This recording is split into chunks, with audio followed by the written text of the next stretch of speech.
Ladies and gentlemen, the President of the United States of America and the President of the Russian Federation.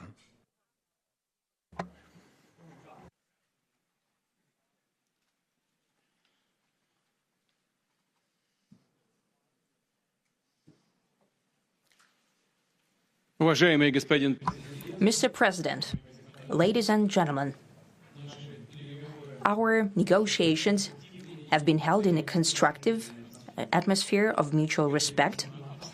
We have very thorough negotiations that were quite useful. I would like to thank once again my American counterpart for the proposal to travel out here to Alaska. It only makes sense that we've met here because our countries, though separated by the oceans, are close neighbors. So when we've met, when I came out of the plane and I've said, "Good afternoon, dear neighbor. Very good to see you. In good health and to see you alive." I think that is very neighborly. And I think that's some kind words that we can say to each other. We're separated by the Strait of Bering, though there are 2 islands only between the Russian island and the U.S. island. They're only 4 kilometers apart. We're close neighbors, and it's a fact. It's also important that Alaska has to do with our common heritage, common history between Russia and the U.S., and many positive events have to do with that territory. Still, there is tremendous cultural heritage back from the Russian America. For example, Orthodox churches and a lot of more than 700 geographical names of Russian origin. During the Second World War, it was here in Alaska that was the origin of the legendary air bridge for the supply of military aircraft and other equipment under the Lend-Lease program. It was a dangerous and treacherous route over the vast emptiness of ice. However, the pilots of both countries did everything to bring closer the victory. They risked their lives and they gave it all for the common victory. I was just in the city of Magadan in Russia, and there is a memorial there dedicated to the Russian and the U.S. pilots. And there are 2 flags, the U.S. flag and the Russian flag. And I know that here as well there is such a memorial. There is a military burial place several kilometers away from here. The Soviet pilots are buried there who died during that dangerous mission. We're thankful to the citizens and the government of the U.S. for carefully taking care of their memory. I think that's very worthy and noble. We'll always remember other historical examples when our countries defeated common enemies together in the spirit of battle camaraderie and allyship that supported each other and facilitated each other. I'm sure that this heritage will help us rebuild and foster mutually beneficial and equal ties at this new stage, even during the hardest conditions. It is known that there have been no summits between Russia and the U.S. for 4 years, and that's a long time. This time was very hard for bilateral relations, and let's be frank, they have fallen to the lowest point since the Cold War. I think that's not benefiting our countries and the world as a whole. It is apparent that sooner or later we had to amend the situation to move on from the confrontation to dialogue. And in this case, a personal meeting between the heads of state has been long overdue. Naturally, under the condition of serious and painstaking work, and this work has been done in general.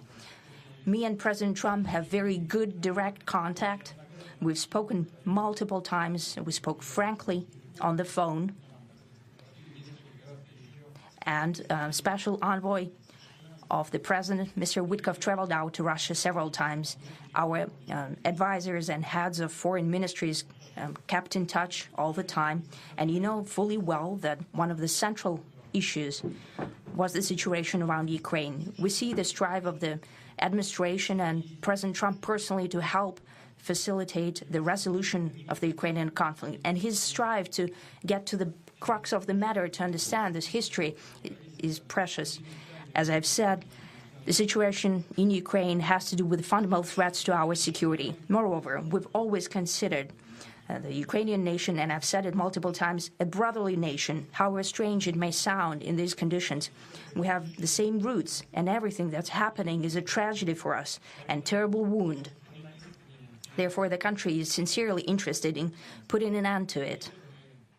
At the same time, we're convinced that in order to make the settlement lasting and long-term, we need to eliminate all the primary roots, the primary causes of that conflict. And we've said it multiple times, to consider all legitimate concerns of Russia and to reinstate a just balance of security in Europe and in the world on the whole. And I agree with President Trump, as he has said today, that naturally the security of Ukraine should be ensured as well. Naturally, we are prepared to work on that. I would like to hope that the agreement that we've reached together will help us bring closer that goal and will pave the path towards peace in Ukraine. We expect that Kiev and European capitals will perceive that constructively and that they won't throw a wrench in the works. They will not make any attempts to use some backroom dealings to conduct provocations to torpedo the nascent progress. Incidentally, when the new administration came to power, bilateral trade started to grow.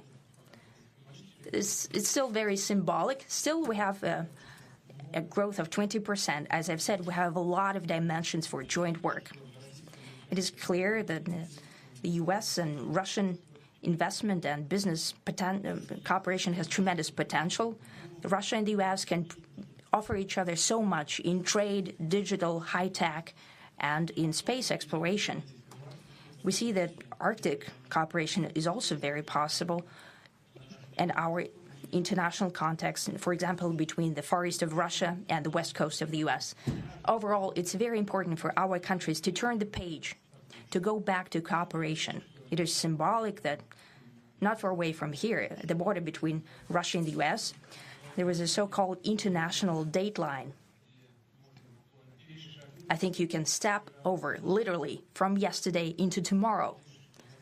And I hope that we'll succeed in that, in political sphere. I would like to thank President Trump for our joint work, for the well-wishing and trustworthy tone of our conversation. It's important that both sides are result-oriented, and we see that the President of the U.S. has a very clear idea of what he would like to achieve. He sincerely cares about prosperity of his nation. Still, he understands that Russia has its own national interests. I expect that today's agreements will be the starting point, not only for the solution of the Ukrainian issue, but also will help us bring back business-like and pragmatic relations between Russia and the U.S. And in the end, I would like to add one more thing. I'd like to remind you that in 2022, during the last contact with the previous administration, I tried to convince my previous American colleague that the situation should not be brought to the point of no return when it would come to hostilities. And I said it quite directly back then that it's a big mistake. Today, when President Trump saying that if he was the president back then, there will be no war. And I'm quite sure that it would indeed be so. I can confirm that. I think that overall, me and President Trump have built a very good, business-like and trustworthy contact. And I have every reason to believe that moving down this path, we can come, and the sooner the better, to the end of the conflict in Ukraine. Thank you. Thank you.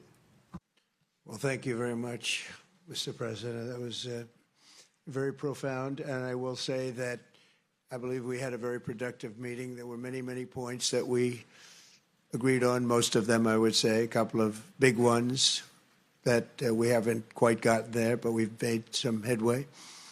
So there's no deal until there's a deal. I will call up NATO in a little while. I will call up the various people that I think are appropriate, and I'll, of course, call up President Zelensky and tell him about today's meeting. It's ultimately up to them. They're going to have to agree with what Marco and Steve and some of the great people from the Trump administration who've come here, Scott and John Radcliffe, thank you very much.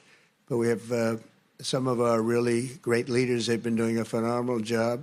We also have some tremendous Russian business representatives here, and I think, you know, everybody wants to deal with us. We've become the hottest country anywhere in the world in a very short period of time, and we look forward to that. We look forward to dealing. We're going to try and get this over with. We really made some great progress today. I've always had a fantastic relationship with President Putin, with Vladimir.